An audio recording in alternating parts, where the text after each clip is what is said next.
So hello friend, this is Suraj. और finally AKTU ने सभी रिजल्ट जारी कर दिए हैं और एकेटीयू के रिजल्ट में सीएसएस और पाइथन जो होते हैं नॉन क्रेडिट कोर्स होते हैं और इस कोर्स को लेकर के बहुत सारे बच्चों के प्रश्न हैं, जैसे कि हम कैसे समझेंगे कि इसमें पास हैं या फेल हैं, कितने नंबर पे पासिंग है। बहुत सारे बच्चों के रिजल्ट में यहाँ पे हैश बन के आ रहा है तो उसका क्या मतलब होता है, इन सभी के बारे में हम इस वीडियो में बात करेंगे। तो चलिए वीडियो को शुरू करते हैं। तो चलिए हम पहले बात करते हैं दोस्त कि कैसे आप समझेंगे कि आप सीएसएस और पाइथन में पास हैं या फेल हैं। पहले इस चीज़ को हम समझ लेते हैं। तो यहाँ पे ये जो नंबर है दोस्त, ये इंटरनल नंबर होता है और ये एक्सटर्नल नंबर होता है। यहाँ पे आपको पास होने के लिए 3 कंडीशन है। इन तीनों कंडीशन को अगर आप सेटिस्फाई करते हैं तो आप पास माने जाएंगे और आपका जो रिजल्ट होगा वहाँ पे ऑडिट 1 क्लियर्ड लिखा होगा। ठीक है, यहाँ पे जो आपका रिजल्ट आ रहा है वहाँ पे ऑडिट 1 क्लियर्ड लिखा होगा। अगर आप 3 कंडीशन को सेटिस्फाइड नहीं करते हैं, हो सकता है कि आपके में कुछ भी ना लिखा हो या ऑडिट 1 नॉट क्लियर लिखा हो और नहीं क्लियर है, तो उसके लिए आपको क्या चीज़ें फॉलो करनी होगी इसके बारे में हम लोग बात करेंगे। चलिए पहले हम ये बात करते हैं कि कैसे आप समझेंगे कि आप पास हैं या नहीं। तो यहाँ पे जो इंटरनल नंबर है दोस्त और यहाँ पे एक्सटर्नल नंबर है।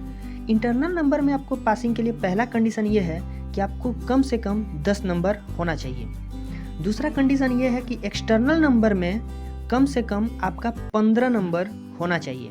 और तीसरा कंडीशन ये है कि ये दोनों नंबर को मिला करके अगर आपका नंबर 30 नंबर होता है तब आप पास माने जाएंगे, आपका ऑडिट 1 क्लियर्ड लिखा होगा। इन तीनों कंडीशन में से एक भी कोई कंडीशन फॉलो नहीं होता है तो आपका रिजल्ट फेल माना जाएगा, आपके रिजल्ट में ऑडिट 1 क्लियर्ड नहीं लिखा होगा।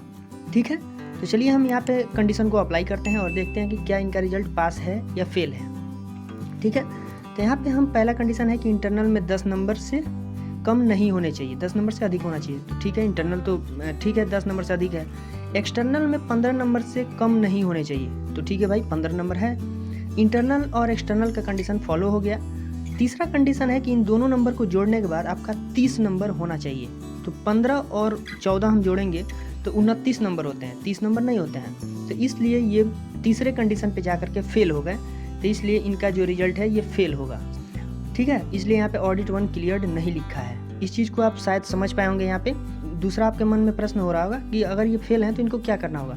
अगले साल में आपको इसको फिर से कैरी ओवर पेपर के रूप में इसको देना होगा और इंटरनल और एक्सटर्नल दोनों का फिर से आपको एग्जाम देना होगा। और भी आपके मन में बहुत सारे क्वेश्चन हो सकते हैं, इसलिए हमने 3-4 रिजल्ट यहाँ पे लेकर के समझाने की कोशिश किया है। चलिए उन रिजल्ट को भी हम देख लेते हैं। यहाँ पे हमने नेक्स्ट रिजल्ट लिया है। पहला कंडीशन सेटिस्फाई है, 10 नंबर से अधिक है नंबर। दूसरा कंडीशन भी सेटिस्फाई है, 15 नंबर है नंबर। और दोनों नंबर को जोड़ने पे तीसरा कंडीशन भी सेटिस्फाई हो जा रहा है, यानी कि 31 नंबर हो रहा है और हमको चाहिए 30 नंबर। तो यहाँ पे ऑडिट 1 क्लियर्ड लिखा होगा। हाँ, तो यहाँ पे आप देख सकते हैं ऑडिट 1 क्लियर्ड है, यानी कि ये पास है कम्प्लीटली। चलिए नेक्स्ट रिजल्ट लिए हैं। तो यहाँ पे आप देख सकते हैं इंटरनल में 20 है, यानी कि 10 नंबर से अधिक है।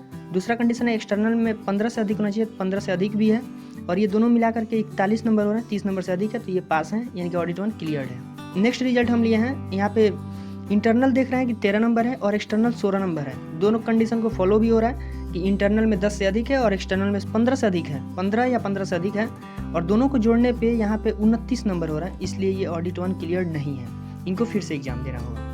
नेक्स्ट रिजल्ट यहाँ पे देख सकते हैं, बहुत सारे बच्चों के ये क्वेश्चन है, बहुत सारे बच्चों की ये प्रॉब्लम है कि यहाँ पे इनके या तो इंटरनल में या एक्सटर्नल में यहाँ पे हैश बने हुए हैं। तो हैश का क्या मतलब होता है, इसको हम समझ लेते हैं। हैश का मतलब ये होता है दोस्त कि किसी कारणवश, किसी रीजनवश आपका ये जो मार्क्स है वो अपडेट नहीं हो पा रहा है। ठीक है, और ये मार्क्स जब अपडेट हो जाएगा तो आपका रिजल्ट आप यहाँ पे मैच करा सकते हैं और जो तीनों कंडीशन को फॉलो करा सकते हैं और आप देख सकते हैं कि आप पास हैं या फेल हैं। ठीक है, तो यहाँ पे हमने सारी चीज़ों को कवर करने की कोशिश किया है। अगर इसके बाद भी आपके मन में कोई डाउट रहता है तो आप हमें कमेंट बॉक्स में बताइए। पीछे इंस्टाग्राम, टेलीग्राम का लिंक दिया गया है, आप वहाँ से ज्वाइन होकर के हमसे पूछ सकते हैं। सो आई होप कि आपको वीडियो पसंद आया। वीडियो पसंद आया दोस्तों, हमारे चैनल को सब्सक्राइब करके बेल आइकन को जरूर प्रेस कर लीजिए, क्योंकि हम इस तरीके का इन्फॉर्मेटिव वीडियो बनाएं तब तक सबसे पहले पहुँच सके। So thanks for watching this video, bye.